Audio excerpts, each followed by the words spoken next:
한 어머니와 일곱 아들의 순교 7장. 그때 어떤 일곱 형제가 어머니와 함께 체포되어 채찍과 가죽끈으로 고초를 당하며 법으로 금지된 돼지고기를 먹으라는 강요를 임금에게서 받은 일이 있었다. 그들 가운데 하나가 대변자가 되어 이렇게 말하였다. 우리를 신문하여 무엇을 알아내려 하시오. 우리는 조상들의 법을 어기느니 차라리 죽을 각오가 되어 있어. 그러자 임금은 화가 나서 냄비와 솥을 불에 달구라고 명령하였다. 그것들이 바로 달구어졌을 때 남은 형제들과 어머니가 함께 지켜보는 가운데 그 대변자의 혀를 잘라내고 머리 가죽을 벗기고 손발을 자르라고 지시하였다. 그리고 완전히 불구가 되었지만 아직 숨이 붙어있는 그를 불 곁으로 옮겨 냄비에 집어넣으라고 명령하였다. 냄비에서 연기가 멀리 퍼져나갈 때 나머지 형제들은 고결하게 죽자고 어머니와 함께 서로 격려하며 이렇게 말하였다. 모세께서 백성에게 경고하시는 노래에서 주님께서는 당신의 종들을 가엾이 여기시리라 하고 분명히 밝히신 것처럼 주 하느님께서 우리를 지켜보시고 우리에게 참으로 자비를 베푸실 것이다. 첫째가 이런 식으로 죽자 그들은 둘째를 조롱하려고 끌어내었다. 그들은 머리 가죽을 머리카락째 벗겨내고 물었다. 내 몸에 사지가 잘려나가는 형벌을 받기 전에 이것을 먹겠느냐? 그는 조상들의 언어로 먹지 않겠소 하고 대답하였다. 그래서 그도 첫째처럼 고문을 당한 끝에 마지막 숨을 거두며 말하였다. 이 사악한 인간, 당신은 우리를 이승에서 몰아내지만 온 세상의 임금님께서는 당신의 법을 위하여 죽은 우리를 일으키시어 영원한 생명을 누리게 하실 것이요. 그 다음에는 셋째가 조롱을 당하였다. 그는 혀를 내밀라는 말을 듣자 바로 혀를 내밀고 손까지 용감하게 내뻗으며 고결하게 말하였다. 이 지체들을 하늘에서 받았지만 그분의 법을 위해서라면 나는 이것들까지도 하찮게 여기요. 그러나 그분에게서 다시 받으리라고 희망하오. 그러자 임금은 물론 그와 함께 있던 자들까지 고통을 아무것도 아닌 것으로 여기는 그 젊은이의 기계에 놀랐다. 셋째가 죽은 다음에 그들은 넷째도 같은 식으로 괴롭히며 고문하였다. 그는 죽는 순간이 되자 이렇게 말하였다. 하느님께서 다시 일으켜 주시리라는 희망을 간직하고 사람들의 손에 죽는 것이 더 나았소. 그러나 당신은 부활하여 생명을 누릴 가망이 없소. 그 다음에는 다섯째가 끌려나와 고초를 당하였다. 그는 임금을 바라보며 말하였다. 당신도 죽을 몸인데 사람들에게 권력을 휘두르며 당신 마음대로 하고 있소. 그러나 우리 민족이 하느님께 버림받았다고 생각하지는 마시오. 두고 보시오. 그분의 위대한 능력이 어떻게 당신과 당신 후손을 괴롭히는지 당신이 보게 될 것이요. 그 다음에 그들은 여섯째를 끌어내었다. 그는 죽을 때가 되자 이렇게 말하였다. 헛된 생각을 하지 마시오. 우리는 지금 우리 하느님께 죄를 지은 탓으로 고난을 당하고 있어. 그래서 이렇게 엄청난 일들이 벌어진 것이요. 그러나 감히 하느님과 싸우려 한 당신이 벌을 받지 않으리라고는 생각하지 마시오. 특별히 그 어머니는 오래 기억될 놀라운 사람이었다.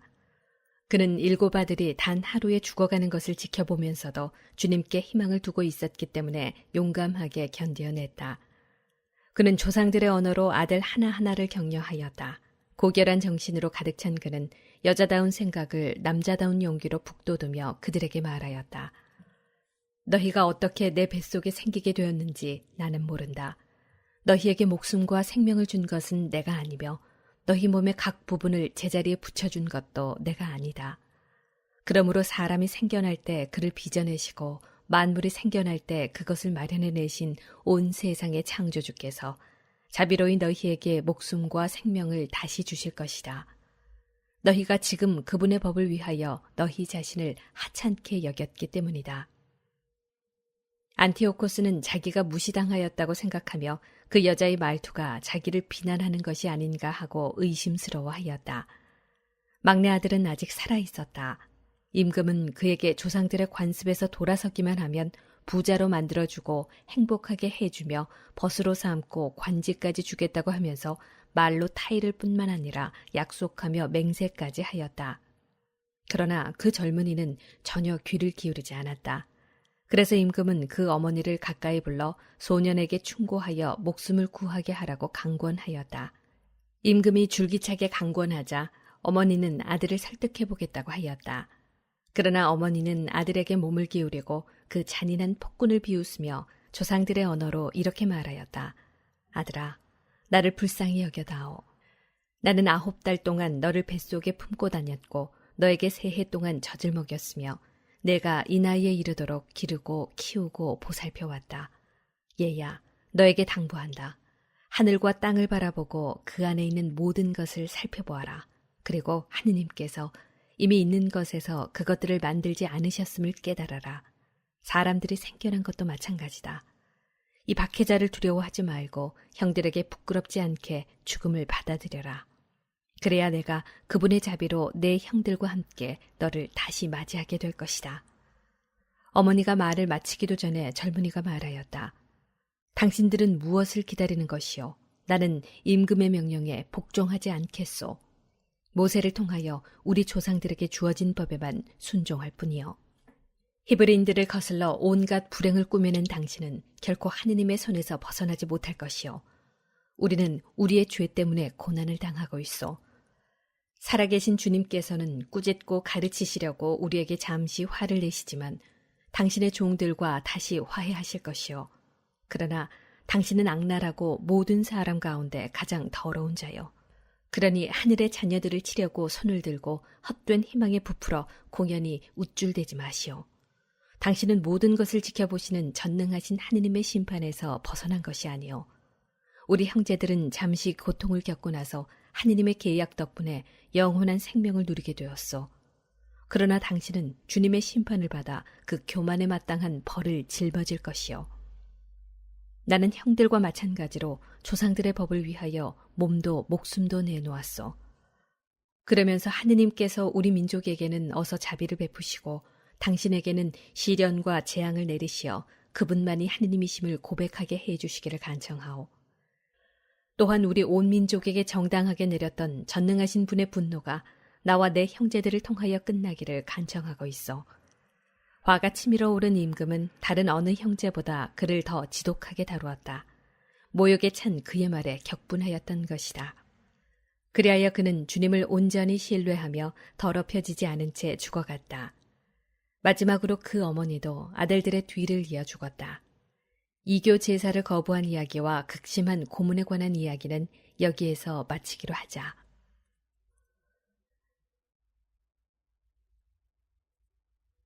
유다 마카베오가 항전하다. 8장.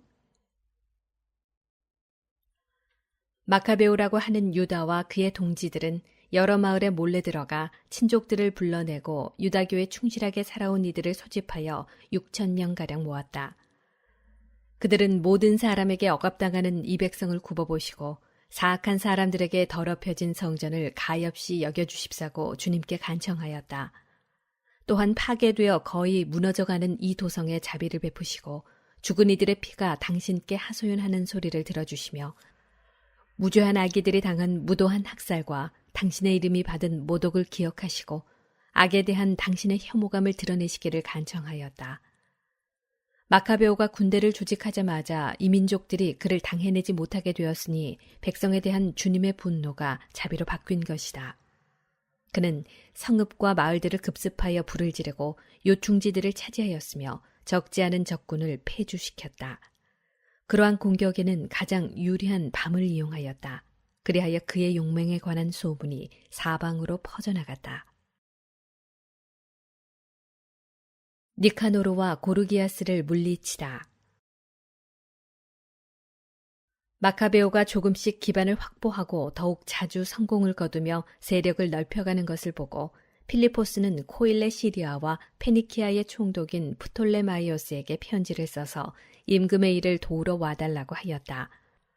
프톨레마이오스는 유다인들을 몰살시키려고 그 즉시 파트로클로스의 아들이며 임금의 첫째가는 벗들 가운데 하나인 니카노르를 뽑아 모든 민족들에게서 소집된 병사 2만여 명의 지휘관으로 세워 파견하였다. 프톨레마이오스는 또 그에게 장수로서 군대 경험이 많은 고르기아스를 붙여주었다. 니카노르는 유다인 포로들을 팔아서 임금이 로마인들에게 바쳐야 할 조공 2,000 탈렌트를 장만하려고 작정하였다. 그래서 그는 곧바로 해안 성읍들의 사람을 파견하여 유다인 노예들을 사라고 하면서 노예 90명을 한 탈렌트에 넘겨주겠다고 약속하였다. 그러나 그는 전능하신 분께서 자기에게 내리시려는 징벌을 예상하지 못하고 있었다. 니카노르가 쳐들어온다는 보고가 유다에게 들어오자 유다는 병사들에게 적군의 침입을 알려주었다. 비겁한 자들과 하느님의 정의를 믿지 않는 자들은 도망쳐 다른 곳으로 가버렸다. 그러나 다른 이들은 자기들에게 남아있는 것들을 모두 팔았다. 그러면서 사악한 니카노르가 싸우기도 전에 노예로 팔아넘긴 이들을 구해달라고 주님께 간청하였다. 그들은 자기들을 보아서가 아니더라도 당신께서 자기 조상들과 맺으신 계약들을 보아서 그리고 자기들이 당신의 거룩하고 영광스러운 이름으로 불린다는 사실을 생각하시어 그렇게 해주십사고 간청하였다. 마카베오는 수가 6,000명 되는 군사들을 모아놓고 적들을 무서워하지 말라고 또 불의하게 그들을 공격해오는 이민족들의 대군을 두려워하지 말고 용감히 싸우라고 격려하였다. 또 이민족들이 무도하게 성소를 유린한 행위, 수치를 당한 이 도성의 아픔, 그리고 선조 때부터 내려오는 생활 양식의 파괴를 눈앞에 생생히 떠올리면서 그렇게 하라고 하였다. 그는 또 이렇게 말하였다. 저들은 무기와 무용을 믿지만 우리는 전능하신 하느님을 믿는다. 그분께서는 우리에게 쳐들어오는 자들은 물론 온 세상까지도 눈짓 한 번으로 쳐부술 수 있는 분이시다. 이어서 그는 선조들이 도움을 받은 이야기들을 들려주었다. 곧 사내립 시대에 적군 18만 5천 병이 패망할 때의 이야기. 유다인들이 전체 병력 8,000명으로 마케도니아인 4,000명과 함께 바빌론에서 갈라티아인들과 싸울 때의 이야기를 들려주었다. 마케도니아인들이 곤경에 빠지자 유다 군대 8,000명이 하늘에서 내려오는 도움을 받아 갈라티아 군대 12만 명을 전멸시키고 많은 전리품을 거두었던 것이다. 유다는 이러한 말로 그들에게 용기를 북돋아 법과 조국을 위하여 죽을 각오를 하게 하였다. 그러고 나서 군대를 네 부대로 나누었다. 또 자기 형제 시몬과 요셉과 요나탄을 각 부대의 지휘관으로 임명하고 저마다 1,500명씩 거느리게 하였다. 이어서 에라자르에게 큰 소리로 성경을 봉독하게 한 다음 하느님의 도우심이라는 표어를 정하고 그 자신이 제1부대의 지휘관이 되어 니카노르와 교전하였다. 전능하신 분께서 그들의 동맹군이 되어주셨으므로 그들은 적군 9,000명 이상을 쳐 죽이고 니카노르 군대의 대부분에게 부상을 입혀 불구자가 된 그 자들이 모두 달아나게 만들었다. 유다의 군대는 자기들을 사려고 왔던 자들의 돈도 차지하였다. 그들은 적군을 꽤 멀리까지 추격하다가 시간이 늦어져 그만두었다. 안식일 전날이었으므로 적군을 계속 쫓아갈 수 없었던 것이다. 그들은 적군의 무기를 거두고 노획품을 차지한 다음 자기들에게 자비를 베풀기 시작하시어 그날의 구원을 내리신 주님께 열렬한 찬미와 감사를 드리면서 안식일을 지켰다. 안식일이 지난 뒤에 그들은 고문을 당한 이들과 과부들과 고아들에게 노획품의 일부를 나누어 주고 나머지는 자기들과 자기 자녀들의 몫으로 나누어 가졌다. 이렇게 하고 나서 그들은 다 함께 자비하신 주님께 탄원하며 주님께서 당신의 종들과 완전히 화해하여 주시기를 간청하였다. 티모테오스와 바키데스를 쳐 이기다. 유다인들은 티모테오스와 바키데스의 군대와 전투를 벌여 2만 명 이상을 죽이고 매우 높은 곳에 자리 잡은 요새들을 점령하였다. 그리고 많은 노획물을 똑같이 갈라 반은 자기들이 가지고 나머지는 고문을 당한 이들과 고아들과 과부들뿐 아니라 노인들에게도 나눠 주었다. 그들은 적군의 무기를 거두어 적당한 곳에 모두 조심스럽게 쌓아두고 나머지 전리품은 예루살렘으로 가져갔다. 그들은 또 티모테오스 군대의 수장을 죽였는데 그는 극악무도한 사람으로서 유다인들을 많이 괴롭혔다. 그리고 고향 땅에서 승전 축제를 지낼 때 거룩한 대문들을 불태운 칼리스테네스 일당을 화형에 처하였다. 칼리스테네스는 오두막으로 달아났다가 그 불경죄에 대한 응분의 대가를 치른 것이다. 니카노르가 굴복하다. 유다인들을 사려고 1,000명이나 되는 상인까지 데려온 악독한 니카노르는 그가 가장 미천하다고 여겼지만 주님의 도움을 받은 이들에게 굴욕을 당하였다. 그는 호화로운 옷을 벗고 달아나는 노예처럼 혼자서 내륙 지방을 가로질러 안티오키아에 다다랐다. 그가 기껏 이루어낸 일이라고는 자기 군대를 파멸시킨 것밖에 없었다. 그리하여 예루살렘에서 포로들을 잡아 로마인들에게 바칠 조공을 마련하겠다고 약속하였던 그가 유다인들은 수호자를 모시고 그분께서 명령하신 법을 따르기 때문에 결코 침해할 수 없는 민족이라고 선언하게 되었다. 안티오코스 에피파네스가 비참한 최후를 맞다. 9장. 그 무렵 안티오코스는 불명예스럽게 페르시아 지방에서 철수하게 되었다. 그는 페르세폴리스라는 곳으로 들어가 신전을 약탈하고 그 성읍을 장악하려고 하였다. 그러나 사람들이 일어나 무기를 들고 대항하자 안티오코스는 주민들에게 쫓겨 수치스러운 퇴각을 할 수밖에 없었다. 그가 엑바타나에 있을 때 니카노로와 티모테스의 군대에 일어난 일이 보고되었다. 화가 치밀어 오른 그는 자기를 폐주시킨 자들에게 받은 피해에 대한 화풀이를 유다인들에게 하리라고 생각하였다. 그래서 목적지에 이를 때까지 쉬지 말고 병거를 몰라고 병거병에게 지시하였다. 그러나 하늘의 심판이 그와 함께 가고 있었다. 그는 거만을 떨며 내가 예루살렘에 다다르기만 하면 그곳을 유다인들의 공동묘지로 만들겠다 하고 말하였다. 그러나 모든 것을 보시는 주 이스라엘의 하느님께서 보이지 않는 치명타를 그에게 가하셨다. 그 말을 끝내자마자 그는 내장에 극심한 통증을 느끼고 속으로 지독한 고통을 겪게 되었다. 괴이한 형벌을 수없이 가하여 다른 이들의 내장에 고통을 준 그에게 그것은 너무나 당연한 일이었다. 그러나 그는 오만함을 조금도 버리지 않고 오히려 더욱 거만해져서 유다인들에게 불같이 화를 내며 더 빨리 가라고 지시하였다.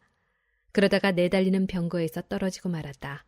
너무 세게 떨어져 몸의 뼈마디가 모두 어긋났다.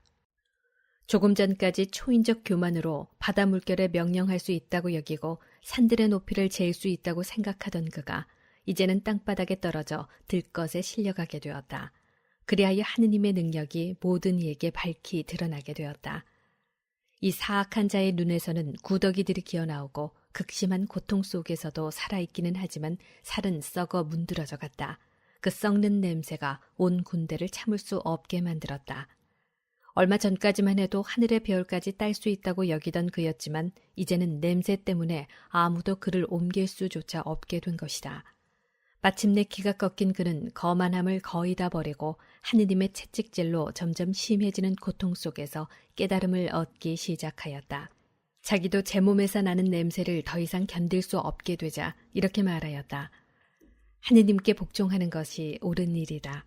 죽을 수밖에 없는 존재가 자기를 하느님과 동격으로 여겨서는 안 된다.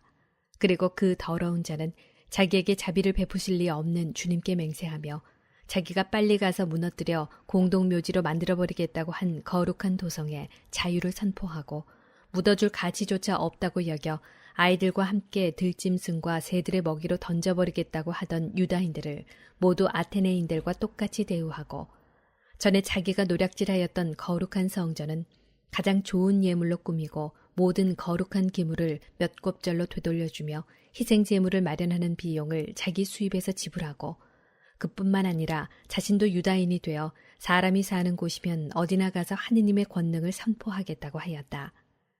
그러나 하느님의 의로운 심판이 그에게 내려 고통이 조금도 그치지 않자 그는 희망을 포기하고 유다인들에게 아래와 같은 탄원 형식의 편지를 썼다. 그 내용은 이러하다. 임금이며 장수인 안티오코스가 훌륭한 유다 시민들에게 따뜻한 인사를 보내며 건강과 번영을 빕니다. 여러분과 여러분의 자녀들이 잘 지내고 여러분의 일이 뜻대로 이루어지고 있으면 하늘에 희망을 두는 나로서는 하느님께 크게 감사할 따름입니다. 나는 지금 병상에 누워 여러분이 나에게 보여준 호의를 애정어린 마음으로 회상하고 있습니다. 나는 페르시아 지방에서 돌아오는 길에 몹쓸 병에 걸렸습니다.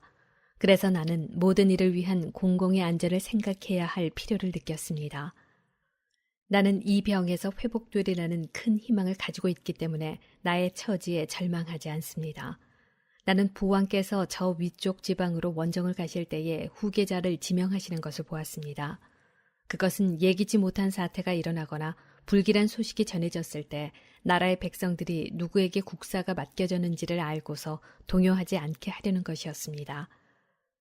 그뿐만 아니라 나는 인접한 나라의 통치자들과 내 왕국의 이웃들이 기회를 엿보면서 무슨 일이 일어나기를 기다리고 있다는 것을 알고 있기에 저 위쪽 지역으로 서둘러 떠날 때에 내 아들 안티오코스를 왕위 계승자로 임명하였습니다. 나는 그를 여러분 대다수에게 자주 맡기고 부탁한 바 있습니다. 그리고 여기에 쓴 내용을 내 아들에게도 써보냈습니다. 이제 나는 여러분에게 부탁하고 간청합니다. 여러분이 공적으로나 사적으로 받은 혜택을 기억하시고 여러분 모두 지금의 호의를 나와 내 아들에게 계속해서 보여주십시오. 그가 내 정책을 이어받아 여러분을 친절하고 관대하게 대하여 줄 것으로 나는 확신합니다. 이렇게 하여 살인자이며 신성 모독자인 그는 다른 이들에게 가한 것과 같은 극도의 고통을 겪으며 이국의 산속에서 매우 비참한 죽음으로 삶을 마쳤다. 그 죽음은 그의 친구 필리포스가 거두어갔다. 그런데 필리포스는 그의 아들 안티오코스를 두려워하여 이집트로 프톨레마이오스 필로메토르에게 갔다.